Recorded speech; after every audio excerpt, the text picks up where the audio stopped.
কি গো, সবাই কেমন আছো? অনেক দিন পরে দেখা, বলতে গেলে 1 বছর পরে দেখা তোমাদের সঙ্গে। সেই 1430 সালে দেখা হয়েছিল, আজকে হচ্ছে 1431। সবাইকে জানাচ্ছি নববর্ষের অনেক অনেক ভালোবাসা, প্রীতি ও শুভেচ্ছা। তো আজ থেকে আবার নতুনভাবে বছর শুরু, নতুন জীবন শুরু। প্রত্যেকটা মানুষ নতুনভাবে বাঁচবে, নতুনভাবে সব কিছু করবে, করার চেষ্টা করবে। তো আমিও সেই কারণেই ভাবলাম যে চলো আমিও নতুনভাবেই তোমাদের কাছে আসি। তো আজকে যেহেতু নববর্ষ, সকাল থেকেই অনেক কাজ থাকে, আর আজকে নববর্ষের প্রধান কাজ থেকে ঘুম থেকে উঠে স্নান টান করে পুজো টুজো করা, হ্যানা ত্যানা এইসব থাকে। তো সেগুলোই মোটামুটি সব করা হয়ে গেছে। আর স্নান করে বাড়ির পুজোটা মানে ফুল জল এগুলো দিয়ে তারপরে গিয়েছিলাম দোকানে দোকানে ভোগ আনতে গিয়েছিলাম। তারপরে গোবিন্দ মন্দিরে গিয়েছিলাম, সেখানেও এত মাছি কোথা থেকে আসলো, ডিস্টার্ব করে। এই গরমে না মাছির উৎপাত এত হয়েছে, আর মশার উৎপাত মানে অভাবনীয়কর। দেখছো দেখছো কীভাবে ডিস্টার্ব করছে আমাকে। সব থাকলে আমার মুখটাই ওদের পছন্দ হয়েছে, আমার মুখে কি মিষ্টি সেরা আছে নাকি? তো যাই হোক, গোবিন্দ মন্দিরে গিয়েছিলাম, সেখানেও পুজো হয়েছে, প্রসাদও সব নিয়ে এসেছি। আর আজকে তো বাড়িতে প্রসাদে মানে ছড়াছড়ি, ওই দোকান পাশারে পুজো হচ্ছে আর সবাই প্রসাদ দিয়ে দিয়ে যাচ্ছে, তো সেই কারণে অনেক প্রসাদ। তারপরে বাড়ির পুজো, মন্দিরের পুজোর প্রসাদ অনেক অনেক। তারপরে এসে আবার শিব মন্দিরেও গিয়েছিলাম, ওখানেও বাবার মাথায় জল ঢেলে আসলাম। আজ ভাবলাম যে যাই, কোনো কারণ নাই তাও যাই, বাবার কাছে যাওয়ার জন্য তো আর কোনো কারণ লাগে না। তো সেই কারণেই গেলাম, ভাবলাম যে ফাঁকাই যখন আছি যাই, একবার ঘুরেই আসি। সবাইকে জানাচ্ছি অনেক শুভেচ্ছা নববর্ষের, আর সবার জীবন খুব আনন্দময় হয়ে উঠুক, খুব ভালো থাকুক। যেমনটা তোমাদেরকে বললাম এতক্ষণ, যে সকাল থেকে এইসব করাই হচ্ছিল, পুজো আচ্চা। তো ওই যে বললাম যে ঘরের পুজোটাও দিয়ে নিচ্ছিলাম, এখানে ফল বানাচ্ছিলাম। তো আজকে সোমবার, না সরি, আজকে রবিবার, কিন্তু আমি তাও যাব শিবঘরে। আমার মনে হচ্ছে যে যাই, বছরের প্রথম দিন যাই। তো ইচ্ছে করলো, সেই কারণে আর কি যাচ্ছি। তো ঘরের পুজোটাও প্রায় হয়ে এসেছে। ঘরের পুজোটা করে আমি যাব বাজারে, বাজারে যাব, তারপরে কিছু কিনবো, কিনে এসে আবার মন্দিরে যাব। তো ঘরের পুজো প্রায় কমপ্লিট, আর একটু ধূপ ধুনো এগুলোও দেখিয়ে নিলাম। তো প্রত্যেক বছরই যাই, যাই না এমনটা না, আর যেতেও ভালো লাগে। আর শিবঘরে যাব বলে দেখো একটা মালা ছোট্ট করে গেঁথে নিয়েছি, কেননা ফুল খুবই শর্ট ছিল। আর আজকে তোমার গাঁদা ফুল বিক্রি করতেও আসেনি, ফুলওয়ালারাও আসেনি, দুজন আসে, একজনও আসেনি। তো ওই আশেপাশে যা একটা দুটো ফুটেছিল, ঘরের পুজো করেছি, আর ওই একটা দুটো দিয়ে আবার মালাও গেঁথে নিলাম। ওই ফুলের বোটাগুলো কাটিনি, গোটা গোটায় গেঁথে নিয়েছি, তাহলে একটু বড় হবে সেই কারণে। আর ইচ্ছে করে মাঝে মধ্যে মালা গাঁথতে, কিন্তু সময় পাই না আগেকার মতন। তো এদিকে দেখো সব কিছু গোছগাছ করে নিয়েছি মন্দির যাওয়ার জন্য। তো এবার মন্দিরে চলে যাব, আর কোনো ভিডিও কিন্তু করব না। আজকে আমি ভেবেছি এমনি প্রাণ ভরে পুজো করব, কোনো ভিডিও করব না। আর ভিডিও করতে গেলে না ওই মাথাটা ওই দিকে রাখতে হয়, ভিডিও করতে হবে হ্যানা ত্যানা। তো যাই হোক, চলো মন্দিরে যাওয়া যাক এবং পুজো করি গা। সকাল থেকে অনেক পুজো আর্চা হলো, অনেক মন্দির যাওয়ার যাওয়াই হলো, এবার তো একটু পেটে কিছু জল পানি দিতে হবে। তো আজকে আবার কি যেন একটা ষষ্ঠী আছে মা বলছিল, তো মা বলছে যে ময়দা করব, খাবি? তো আমি বললাম যে হ্যাঁ খাবো না কেন, আমি তো ময়দার পোকা, তুমি যা করবা, ভাত না খেতে পেলেও আমার কোনো জ্বালা নেই। তো বললাম যে চলো ময়দাই করো। তো লুচি করেছে, আর কি কি সব করেছে, সব রান্নাবান্নাও কমপ্লিট হয়ে গেছে। তো চলো দেখা যাক কী কী খাবার করেছে, তারপর আবার পেট পুজোটাও করতে হবে, সারাদিন না খেয়ে থাকলে তো আর হবে না। বললাম না যে আজ সকাল থেকে বাড়িতে প্রসাদের ছড়াছড়ি। ওই বাড়ির পুজোর প্রসাদ রয়েছে, তারপরে সামনে দোকানগুলোতে পুজো হয়েছে, তো তারাও অনেকেই পুজোর প্রসাদ দিয়ে গেছে। তো এখন ভাবছি যে কোন প্রসাদটা আর কি খাওয়া যায়। তো যাই হোক, একটা প্রসাদ মুখে দিলাম, তো বাড়ির প্রসাদই মুখে দিলাম, বাড়ির প্রসাদ। আর ওই দোকানের পুজোর প্রসাদও ছিল, তো এখান থেকে একটা প্রসাদ মুখে দিয়ে জল খাবো, তারপরে এবার খাবারটা খাবো, কিন্তু আর পারা যাচ্ছে না। আর আজকে তোমার লুচি করেছে, আর হচ্ছে ভাতও করেছে। এই যে লুচি, আর লুচি তো আমার অলওয়েজ ফেভারিট। আগে না খুব ভালোবাসতাম, কিন্তু ইদানিং না ওই দুটো লুচি খাওয়ার পরে যেন আর খেতে পারি না।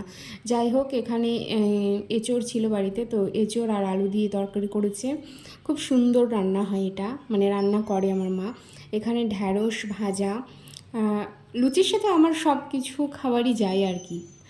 এখানে একটা পাঁচমিশালি তরকারি আছে, আর ওইদিকে হচ্ছে বাবার জন্য ভাত করা হয়েছে, কেননা আমরা লুচি পেলে আর তোমাদেরকে খাবার দেখাতে গিয়ে আমারই খিদে পেয়ে গেছে, তো সাথে একটা লুচি নিয়ে নিয়েছি আর একটুখানি তরকারিও।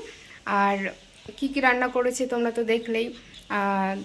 তো এবার এটা খাই আগে, কেননা খিদে পেয়ে গেছে। তারপর ড্রেসটা চেঞ্জ করে তারপর আবার খাবো শান্তি করে। তো চলো আবার পরে দেখা হচ্ছে, আর সারাদিন কি করছি না করছি সবটা তোমাদের সাথে শেয়ার করব।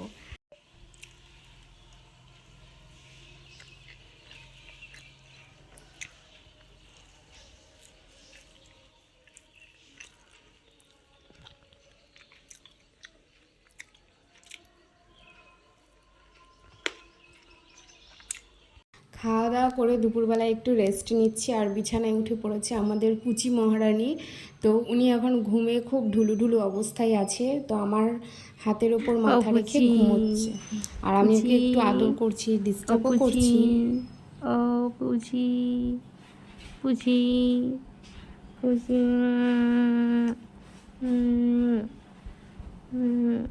ঘুমে পাগল, ঘুমে পাগল, আমাদের পুচি ঘুমে পাগল।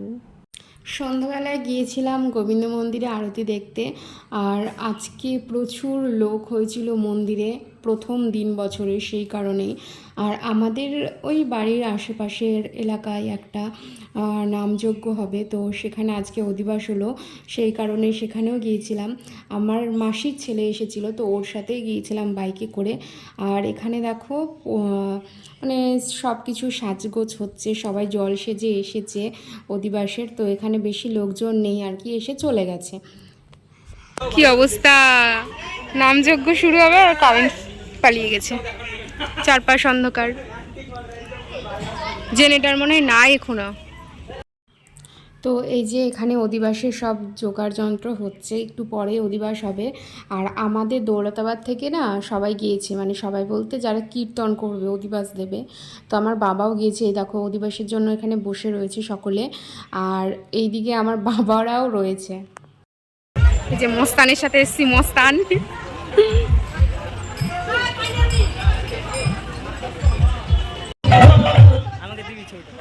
কি আমাকে ফাঁকা ফাঁকা লাগছে কেন এরকম? নে হাই, এদিকে সরাই, হাই হাই, থাম আমি তুলি।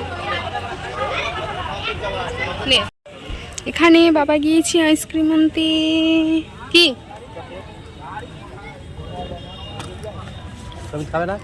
হ্যাঁ হ্যাঁ খাবে, খাবে নাও। খাবো না, হ্যাঁ নিয়ে এসছি, নিয়ে এসছি তো, নে নে নে নে নে নে নে নে নে ধর ধর। আমার আইসক্রিমের মধ্যে সবচেয়ে ভালো লাগে চকলেট আইসক্রিম বা চকোবার, আর বাটি আইসক্রিম আমার ভীষণ ফেভারিট। আর আইসক্রিম পেলে না ওই আস্তে আস্তে খাও, হাতে সময় নিয়ে, আমার ভালো লাগে না, ওই কামড়ে কামড়ে আমি খেয়ে নিই। দেখো এখানেও কামড়াতে শুরু করে দিয়েছি। তো ওই মেলার তো তেমন বসেনি ওখানে, একটা ফুচকা স্টল আর ওই আইসক্রিম ছিল, তো আইসক্রিমটা খেয়ে চলে এসেছি, আর ফুচকার ওখানে ভিড় ছিল। তো এসে আবার মন্দিরে এসেছি, এখানে দেখছি সবাই বসে আছে, মানে কীর্তন শেষ হলো আর কি, সব বসে বসে গল্প করছে, গল্প।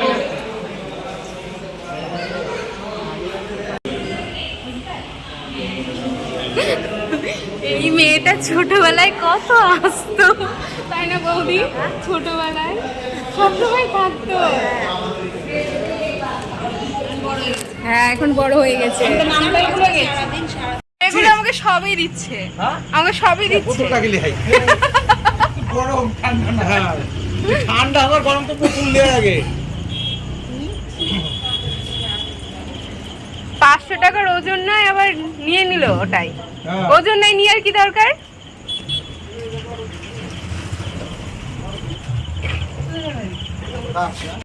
বলো বলো আরেকবার বলো, দাঁড়াও দাঁড়াও আরেকবার বলো না, বলো এটা কি করব বলো, বলো আমি এই থামস আপটা কি করবো? কাকিমা তেলের জায়গাটার নাম এখন আর দিতে হবে না, সকালেই দিও।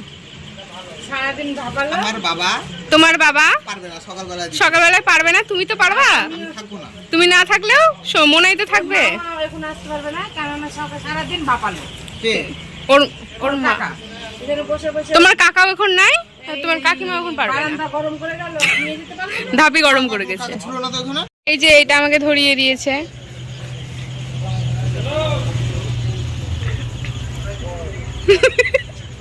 আমাকে চেঞ্জ করে দিচ্ছে, এবার চেঞ্জ করে দিচ্ছে। মা বললো যে আমি তো দিয়ে যাইনি, মা দিয়ে গেছে, মা দিয়ে গেছে, বাড়ি যা। মা দিয়ে গেছে। তাহলে মা ওই কলা পাতাটাই কি কলকা বানাবে নাকি, তাই ভাবছে নাকি যে ছাগলে খায়নি বলে? হ্যাঁ, চেয়ার দিয়ে দিবা, একটা টেবিল লাগবে না, এই তো এটা দেখে নিবো। এটা মুখে দিয়ে বসিয়ে দেবো। না না, দুটো পেন নিয়ে গে চল। ওই দোকানে পেন না, এই দোকানে তা নিয়ে আসতে হবে। তাই তো পেন তো আমাকে ঠিক মনে পারিস। আর হচ্ছে খালি পাতা কেন দিবা? পয়লা বৈশাখ বছরের প্রথম হ্যাঁ, দিন পাতার উপরে একটা পাতার সিঁদুর উপরে। দিয়ে লিখে দেবো। না না, সিঁদুর ফিদুর কেন দিবা? গণপতির নমঃ, তারপর গণপত্তাই নম কেন করবা? হ্যাঁ নাও গা, চলো আস। গণপত্তাই কেন করবা? এই একটু সাদা ভাত, একটু ইলিশ মাছ, একটু চিংড়ি মাছ, এগুলো তো একটু দিতে পারো। তারপরে তো পাতাটা ভর্তি হবে, এই কলা পাতাটা। এমনি এমনি আমাকে কেন টেবিলে চেয়ারে দিবা? এখন ব্লগ বাবা। বলবে আমার ঘুরি বেরিয়ে গেছে। ওসব ব্লগ টক করছি না। বাবাই তার তো আরো বেরিয়ে গেছে, তাও তো ও করছে। আবার কি ঘুড়ি বেড়ানোর সাথে ব্লগের কি সম্পর্ক? কোনো সম্পর্ক নাই। আর কে বাকি থাকবে এটা দেয়া। দেখো ঠিক করে চুলটা ঠিক করে দিতে। করে নাও। কোনো যদি পাত্রী যদি অবশিষ্ট থাকে, অবশিষ্ট, তাহলে যোগাযোগ করতে পারো। অবশিষ্ট মানে সে উচ্ছিষ্টের মতো অবশিষ্ট বলছে। তো ব্লগ ভালো না করা। উচ্ছিষ্ট কেন হবে? অবশিষ্ট বলেছি তো। অবশিষ্ট উচ্ছিষ্ট অবশিষ্ট মানে যেগুলো পড়ে আছে সব তুলে নেওয়ার পরে কয়েকটা পড়ে আছে, ওখান থেকে নিয়ে নেওয়া একটা তুলে না, নেওয়া সব হবে। তো নাই, মেয়ে কম না জগতে, সেই কারণেই বললাম অবশিষ্ট। আমার মেয়ে বেশি আছে, ছেলে কম আছে। রাজুর ফুচকা আছে না নাই? আজকে নাই।